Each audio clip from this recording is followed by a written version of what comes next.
คักอันนี้เพิ่นกระยาดอกเจ้าว่ามั่นใจว่าบ่เปลี่ยนใจว่า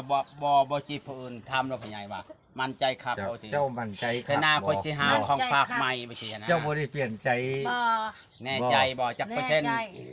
แน่คักบ่ จะมักคอยจักเปอร์เซ็นต์ไปสิมาจัก เจ้ามาคน ยังเหลือจักเปอร์เซ็นต์ แท้ 3% 3%นึงได้ โอ้น้อยแท้3% สำน้อยแต่3% เดี๋ยวว่า100%คืออยู่ บ่มั่นใจเลยได้3%อะไรคนบ่มีแต่100%คันตัวมีหักจะมักเราจักเปอร์เซ็นต์ 100 ฮะจะมักตัวมีจักเปอร์เซ็นต์ 3 3 เจ้าฮอด100เขาก็100คือกันเนาะ ร้อยแล้วบัดนี้ถ้าเบิ่งตู้มี จัก แล้วยอก เห็น นี่ ไป นี่ สิแบบพุ่นแบบ บ่ นี้ บ่ เรายอกตู้มี เราว่าการเขาว่าการได้เราว่าน้ำหลังเขาก็ว่า แล้วบ่มั่นใจเจ้าบ่มั่นใจเราบ่ แม่น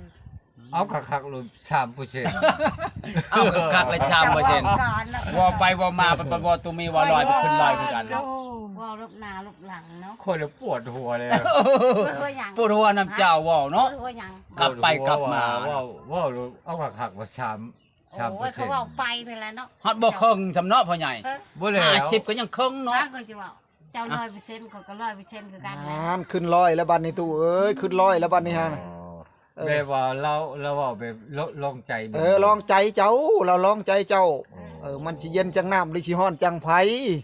จะเป็นจังซี่ เจ้า บ่ เจ้าขอบใจเจ้า เฮาอยากเชื่อนะบ่อยากเชื่อนะ โอ้ยเชื่อแล้วนะใจคอยหันขัดใจผู้อื่น เฮาก็บ่ทันว่าออกปากขยักเสียงนะแต่ว่า อยากเชื่อนะบ่อยากเชื่อนะ เราสิลองเบิ่งใจเจ้าว่าเจ้านี่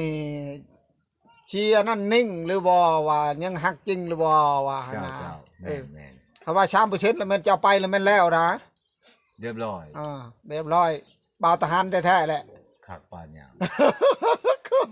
คันว่ามักเราผู้เดียวปว่าผู้บ่าวในบ้านนี่ก็4-5 คน เนาะ ที่หาคนก็บ่ได้มักแล้วเนาะ ผู้มีตัวมีบ่ได้มีผู้ใด เขามัก นะ ชื่อบ่ เขามักชื่อ เขามักเจ้าผู้เดียว แม่น อ้าว แต่ลาวบ่ได้มีภัยแต่มีแต่เจ้าคนเดียวในใจใช่มั้ย จักแล้วเขาก็บ่ได้อยู่นำลาวเนาะ คันบ่ได้มา เราอยู่นำคอยหันติดตามเรามาเลยคอยอยากจะเราหันใดกับเจ้าหันเจ้าบ่เชื่อแต่เจ้าหันลายใจ ถ้า คอยโห เจ้าคอยบ่ได้มักเขาในบ้าน เดี๋ยวกับเบาทหารเดี๋ยวกับเบาตำรวจ โห เบาได้ก็ยาคอยบ่ได้มักคอยมักเปรี้ยวอันนี้ เจ้าหันลายใจ ไว้ใจซื่อๆบ่ได้มัก เชือกจะบ่มี เบิดเบ็ดบ่ เออ บ่ทึกเนาะ ต่อเลย คอยกับฆ่าน้ำเจ้าแล้ว ข้ายังคอยบ่ได้มักเจ้าเนาะมักแล้ว ฆ่าน้ำเจ้าเลย บ่เป็นหยัง บ่ฆ่าจังไดบัดถามคักๆบัดมี 3% ความหัก เอาไปนี่แหล้วเนาะ ตุ้มมีจะไงายทองเติมแล้ว คอยก็บอกเราได้น้ำหลังนี่เนาะ เห็นบ่ค่าพาดิอย่าว่ายันงายหลังเลย ยังไงพุ่นแมันบ่ มันจำเรียกว่ามันจ ง่ายๆได้จะได้กด ำมันจำหัวใจแหง ว่าไปบ่มาบัด3%ที่ซื่อ บ่ ปานหยัง เห็นว่าตู้คันบ่มีขาบ่มีพาในแห่งนี้แล้วเข้าในพุ่นเข้าช่วมเล อย ากว่าเลยแล้ว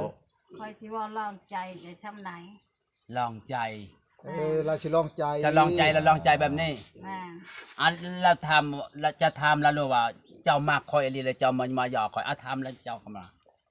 จะมักอะไรเลยจะมาอยาก จะมาจะมาหยอกคอยชื่อ มันมาอยากหันระวังเด้อตาหนาเด้อ บ่มักอีหลี หันมาบรรณาหันคู่ขาด หูขาดร ให้ ถ มัน แม่น เป็น บ่ จังชันแหละพยันมันบ่เป็นจังชันน่ะ เข้าแท้เพิ่น คันเจ้าตัวลาวให้ระวัง อืม เราจะเอาไม่ยังอะไรตีแข ให้ ก มันได้คุบยานนะข่อยหับหมดให้เราเห็ดโลด เฮ้ย เห็ดหยังแล้วแพ้ข่อยบ่ โอ้ ตีโลดแม่นบ่ ผู้ชายให้มันจอยนี่แห้งเลยจะเราจับเราแค่เดียวจะอยู่เลยได้ โอ้ยพอเราข่อยนี่ก็ดึงขนาดยันเราชะโยะเลย ดึงไปจังดึงอันนั้น ดึงแขนเราก็อยู่เลย เออบ่ดึงอันนั้นเจ้านี่คิดบ่ลึกเพิ่นนั่นพังบ่หน่อยอันนั้นไปช่างอันนั้นไม่ใช่ว่าช่างบ่ว่าจะเป็นตะยานแท้ จังหวะ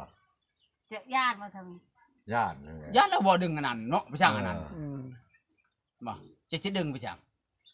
ดึงแขนแล้วดึงหูแล้ว ใครอยู่ดึก ใครว่าบ่ดึงอันนั้นเขาว่ามันอันนั้นก็เนาะว่ามัน การนั้นก็เข้าใจแล้วว่าคนใหญ่เลย แม่บอก อันนั้นมัน หู เข้าใจ กับแขนเราพังในเราว่าสำนักเข้าใจ ใครอยู่โหนั่นมันขาดดึงไปแบบแห้งมอนช่ำ คักปานหยัง หรือว่าได้คือสะพายครับดึงอะไรได้ ฮะ เคยดึงบ่เราฮะ ก็ดึงแล้วเราตีก่อนเนาะ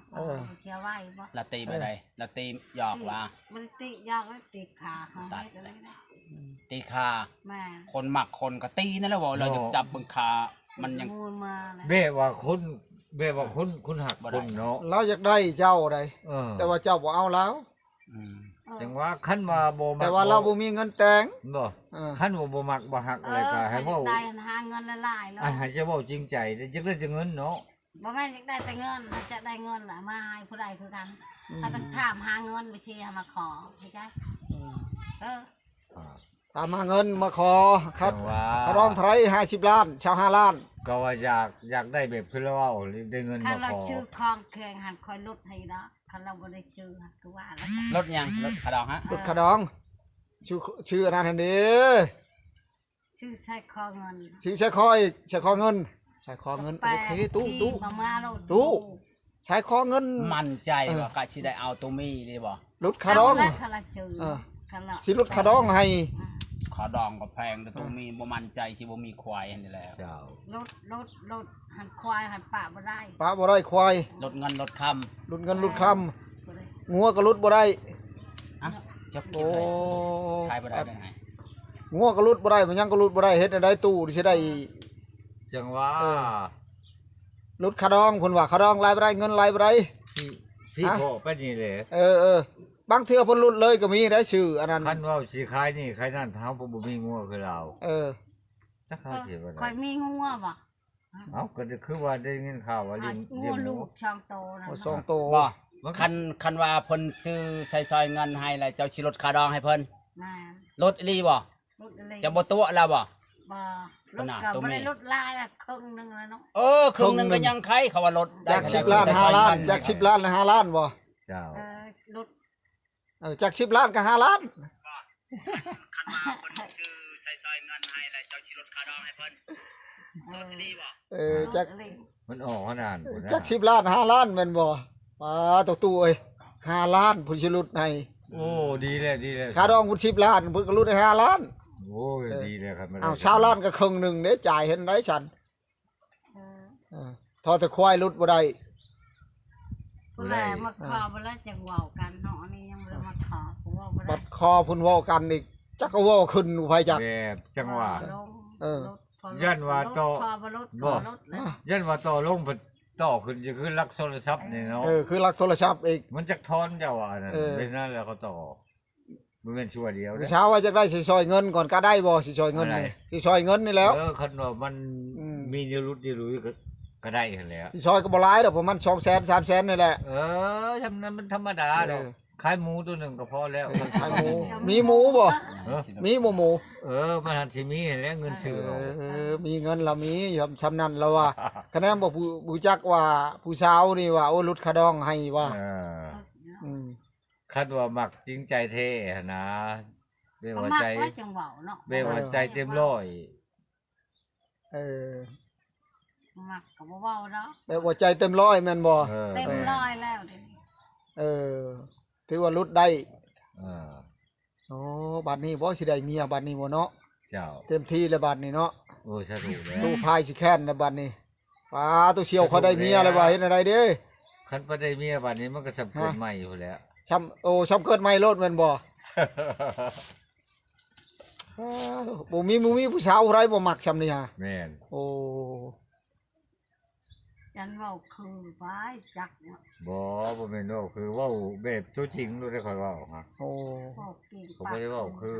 ผู้ใดก็บ่ถึกใจช้ำนี่บ่ โอ้ยฉันก็บ่เที่ยวมาแล้ว โอ้เอาเสือดำเอาไปเสือดำคอยจนบ่จักเลยไปเสือดำหั่น ห่าน ลี่ไปผู้เดียวอีก รีไปแล้ว บัดนี้จังฮู้จักว่าเสือดำตะกี้นี่เห็นเราเลี้ยว ของแนวคือกันกับหมักแล้วก็หมักผู้เดียวนี่แหละ กันสิให้หมู่ฮู้จักปัดยันหมู่เห็นเนาะ ยันหมู่เว้า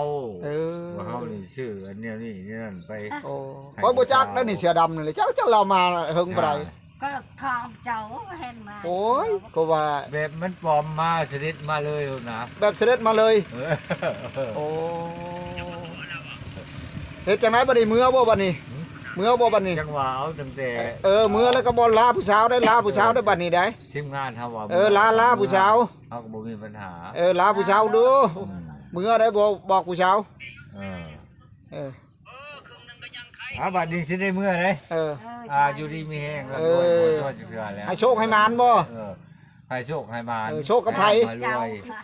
บ้านเจ้าอะไร มานกับเจ้าได้เหรอ ได้พวกโอ้โหได้ชู้ผู้ดีเด้อ โอ้ยจากเจ้าแล้ว พูด สาธุอนุโมทาแม่ เจ้า ได้กับเจ้าอะไร ได้กับเจ้าแล้วอ่ะ ได้กับข่อยมันก็ดีแล้ว ก็ดีอะไรเนาะ เออ ไทยว่าบุรี คือเจ้าว่าแล้ว อืม เจ้านั้นผู้น้อยดมผมดำกับบ่ได้อึดผมมัก บ่เอิ้นก็บ่ได้มา คันว่าทหารก็มีชีวิตก็มี ชีวิต เขาจะมาขึ้นไปโอ้ เอาไปแล้วลืมเด้อชอยเด้อ ผู้สาวว่าอย่าลืมเด้อใส่ซอยเด้อ แป้งป้างอย่าลืม แป้งป้างหันผู้สาวยังมักอยู่ คักได้บัดนี้ บิดหูกะคักผู้สาวว่า ว่าได้ แป้งผู้สาวอยากได้แป้ง ได้ครบอยู่เราแปลง แป้งให้ทาหันแป้งให้ทา ให้เอกมันบ่ครบคิดแปลงเพิ่น เพิ่นลองใจผู้สาวเพิ่นว่าสิให้10,000อันนี้ อยากลองเบิ่งหั่นนะอยากลองเบิ่ง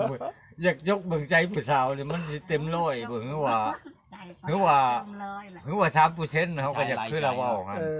ว่าเต็มเลยกว่าเต็มจะเป็นเลย เต็มสปริง บ่เอาผู้สาวให้ผู้สาวซื้อหยังนี่ซื้อแป้งหรือซื้อหยังนี่ นี่ใจก็อยากให้ ให้ ชื่อ ซื้อ แป้ แน ง วกินซื้อแนวกินบ่ได้ ซื้อแนวกินเนาะแป้งกันเจ้าซื้อเนาะ ชื่อบ่แป้งน่ะ ชื่อมาโลดแปลงคอยบ่ได้ไปใส่ ชื่อไว้ชื่อของกิน อันนี้ให้ซื้อแนวกิน